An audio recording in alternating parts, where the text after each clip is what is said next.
আসসালামু আলাইকুম আমার ভাইয়েরা বোনেরা কিরকম আছেন? আশা করি ভালো আছেন। আমি ইনশাল্লাহ ভালো আছি। বলতে পারেন যে সরাসরি আজকে মিষ্টি আর গরুর গোসলে কেলা সামনে আইছেন। আমার পাশের বাড়ি ভাইয়ের নাতি হয়েছে, ওই নাতির উপলক্ষে মিষ্টি বিলাইতেছে।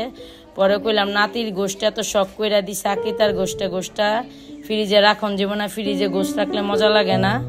তো টাটকা গোষ্ঠটা আমি কি দেয়া পাকান যায়, কেমনে খাওয়ান যায়, আমার সাথে থাকেন ও দেখবার থাকেন।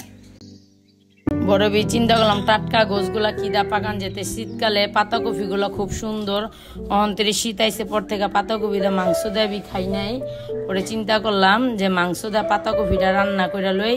পরে আমি কাঁচামরিচ কুচি, পেঁয়াজ কুচি, আদা রসুন, গরম মশলা, তেজপাতা সব কিছু দিয়াবি খুব সুন্দর করে হাতে মাখায় মাংসটা চড়াই দিই।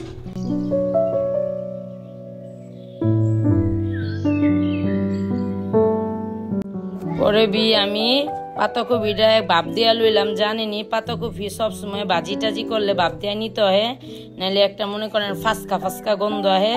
পরে আমি পাতাকপিটা ভাপ দিয়া লইয়া মাংসটা ওই চুলায় বসাই দিলাম।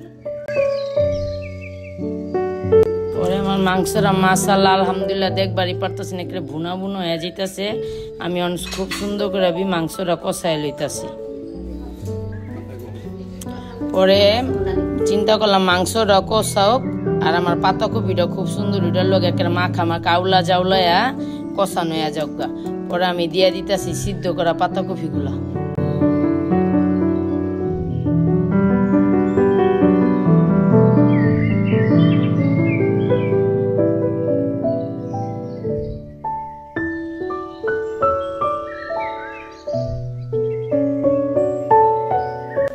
পরে ভিয়ায়া দেখি মাশাআল্লাহ আলহামদুলিল্লাহ খুব সুন্দর তেল উপরে উঠে গেছে। বুঝবারই পারতেছেন যে অহনের পর্যায়ে হয়ে গেছে গা। আর মনে করেন আরেক গিসা রাখুন বুনা বুনা করুন পাতাকপির গোছ, আবার বুনা বুনা না হইলে মজা লাগে না। পরে রানতে রানতে দেখি আমার জিবলে একেবারে লোল টোলায়া পড়ছে। পরে কই না জিবলার লোল ওই জায়গা না ফালায়া নিচে ফালায়া আমি ভাত মেখা খায়া লই। পরে ওই ভাত নিলাম, ভাত নিয়ে আমি আল্লাহ চুলার পরে বয়া বয়া খুব সুন্দর করে লাইরা চাইরা একটু পাতে নিয়ে ভাত খাইবার বইলাম।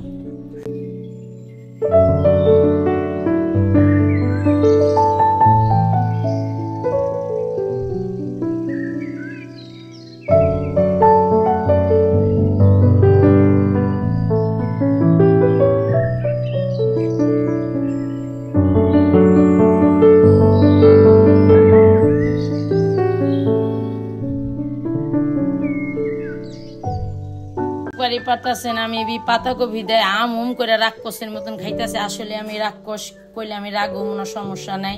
তা আমার শীতকালের পাতাকপির মনে করেন গরুর মাংস দিয়ে রান্নাটা কেমন হইলো কমেন্টে জানাই দিয়েন। আর হ্যাপি নিউ ইয়ার অগ্রিম দিয়ে দিলাম আগামী বছরের জন্য। আল্লাহ জানি আগামী দিনটা সপ্তাহে দেখনের হায়াত দান করে, প্রতিটা মানুষ জনে ভালো থাকে সুস্থ থাকে। আসসালামু আলাইকুম।